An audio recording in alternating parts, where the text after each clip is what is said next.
So you submitted your forms today. Your levels of confidence, if you like. Oh, in terms of winning the elections? Oh yeah, absolutely. I'm winning the elections. Nothing will stop that. Yeah, forget about the numerical strength of the MPP and the NDC. This election is going to be different, and I'm believing God that it's going to surprise everybody, and it's something that Ghanaians will not understand. Yeah, for years to come, it will take them years for them to understand what has actually happened. Because I'm going to win this election, I'll win it hands down. The MPP and the NDC, they have a lot of voters behind them. Beyond the voters, what other strategies do you have to win?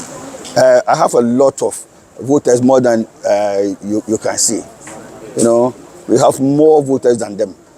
They are just displaying people, moving one set of people from here to the other. They are just recycling them. That's why you think they have numbers. No. Let's wait to the election day and let's see what comes out. From here, what next for you? We are going on a campaign. So make sure we move straight to campaign grounds and do the work and do it well.